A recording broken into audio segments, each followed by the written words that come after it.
আসসালামু আলাইকুম আমার ভাই বোনেরা, কেমন আছেন আপনারা সবাই? আশা করি ভালোই আছেন। সবাইকে জানাই ঈদ মোবারক জানিয়ে আজকের ভিডিওটা শুরু করলাম।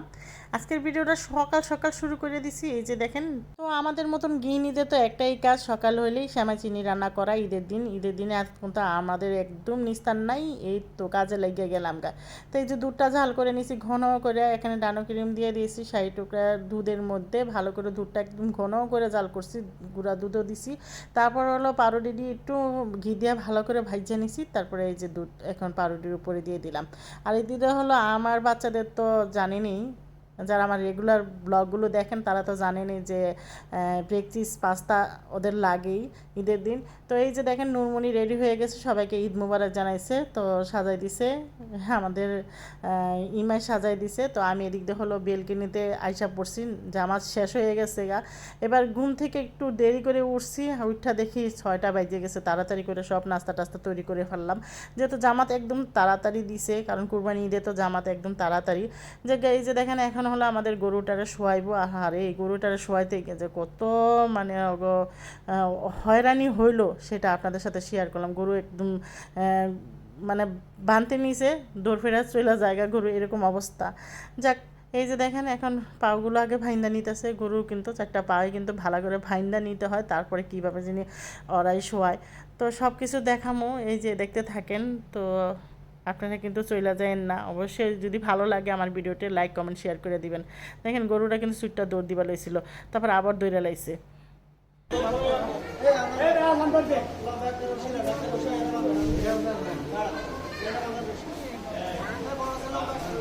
আল্লাহ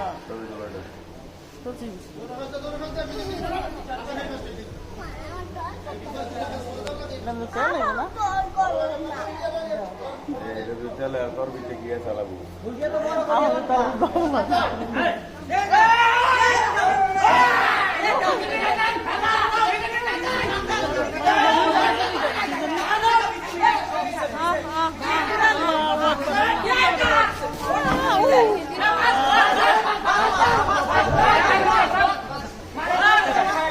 সাহস আছে। এই বেটা এই খাওয়া খাওয়া দিতে আল্লাহ লাগো আল্লাহ গো।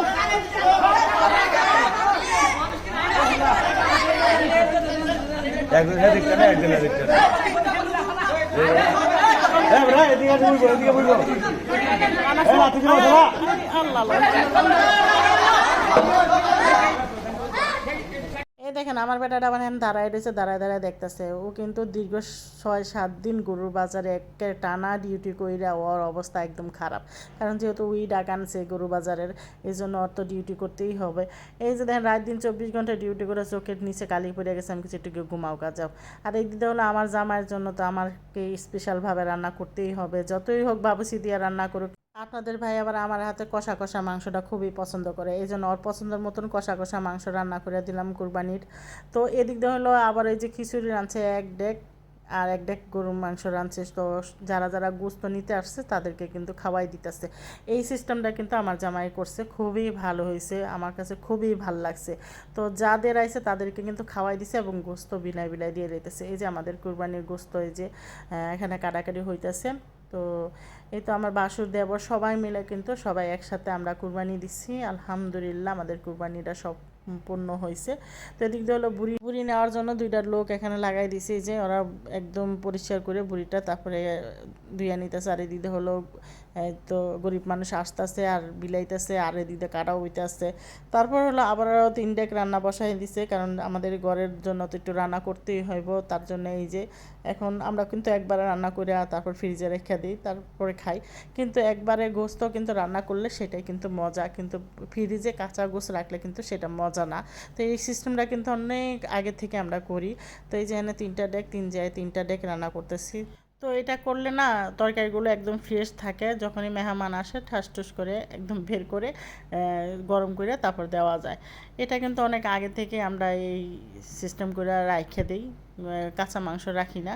যাই হোক এখন হলো 3টাকে এই যে এখন মশলা মশলি সব কিছু দিয়ে কিন্তু মাইকা চিকা রাখছে। আর এই বাবুসের হাতের রান্না কিন্তু খুবই মজা। তারপর হলো এই যে আমরা 3 জায়ে এই অনেক আগের দিনের কথা মনে পড়ে গেল। যখন আমরা জয়েন্ট ফ্যামিলিতে ছিলাম তখন এই উঠানটার মধ্যে বসে বসে আমরা এরকমভাবে 3 জায় মিলা মুড়ি মাইখা খাইতাম। তো সেম কাজটা আজকেও করলাম, খুবই ভাল লাগলো।